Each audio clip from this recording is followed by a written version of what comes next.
Hello बच्चों, let's read the question. Question says if A B C are in AP arithmetic progression में है and X Y Z are in GP, then find the value of X raise to power B minus C into Y raise to power C minus A into Z raise to power A minus B.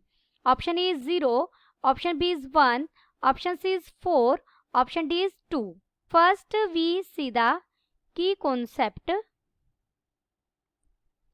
अगर हमारे पास 3 number कोई भी A B C 3 numbers हैं are in AP, अगर वो AP में है तो हमारे दो कंजुगेटिव अर्थमेटिक दो कंजुगेटिव टर्म्स के बीच का डिफरेंस क्या रहेगा? सेम, यानी बी माइनस ए इक्वल रहेगा सी माइनस बी के.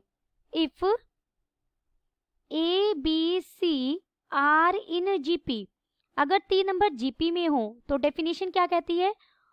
कंजुगेटिव टर्म्स के बीच का कॉमन रेशियो यानी बी बाय ए इक्वल रहेगा सी बाय बी के. डेट इज, इसे आप लिख सकते हैं b square is equal to a c, अगर 3 नंबर ए बी सी क्या हो हमारे जीपी में हो. अब हमें क्या गिवन है? Given A comma B comma C are in AP, 3 number हमें एपी में दिए गए हैं, तो यानी therefore B minus A equal हो जाएगा सी माइनस बी. और मैंने इस इक्वल डिफरेंस को डी लिया. डी क्या है यहाँ पर? Common difference. ये दोनों इक्वल होंगे, कुछ ना कुछ वैल्यू तो होगी ना, वो हमने डी ले ली ताकि हमें लिखना आसान हो जाए. दिस इंप्लाइज, अब देखिए यहां से सी माइनस ए क्या हो जाएगा? सी माइनस, अगर आप ए निकालेंगे तो सी माइनस बी माइनस प्लस हो जाएगा बी माइनस ए, तो ये हो जाएगा सी माइनस बी डी के इक्वल होगा और प्लस बी माइनस ए भी डी के इक्वल होगा. तो सी माइनस ए किसके इक्वल होगा? 2d के. तो यहाँ सी माइनस ए की वैल्यू क्या मिल गई हमें? 2d. आल्सो हमें क्या दिया गया है? X Y Z are in GP.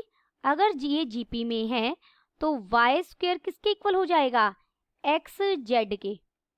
This implies y को हम ज्योमेट्रिक मीन भी कह सकते हैं x और z का, तो y इक्वल हो जाएगा square root of X Z. Now अब जिसकी हमें वैल्यू फाइंड आउट करनी है उस पर काम करेंगे. ये हो जाएगा x raise to power b minus C into Y raise to power c minus A into Z raise to power a minus B.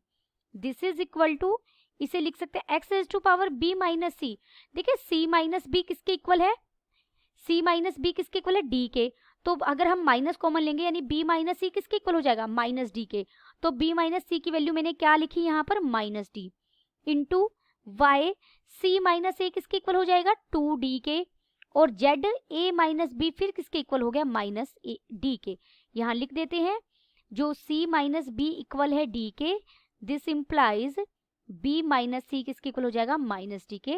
और सिमिलरली a माइनस बी किसके इक्वल हो जाएगा? माइनस डी के. दिस इज इक्वल टू, अब देखिए x raise to power minus D और यहाँ y की वैल्यू रख दी हमने square root of X Z और ऊपर पावर कितनी है? 2d into Z raise to power minus D. तो ये अब क्या बन गया? x raise to power minus D into X raise to power D बन जाएगा ये into Z raise to power D बन जाएगा और नीचे यहाँ है X Z raise to power minus D. यहाँ आगे लिखते हैं, ये हो जाएगा X raise to power 0 into Z raise to power 0 और ये इक्वल हो जाएगा 1 के. देयरफॉर हमारा ऑप्शन कौन सा सही हो गया? Option B is correct.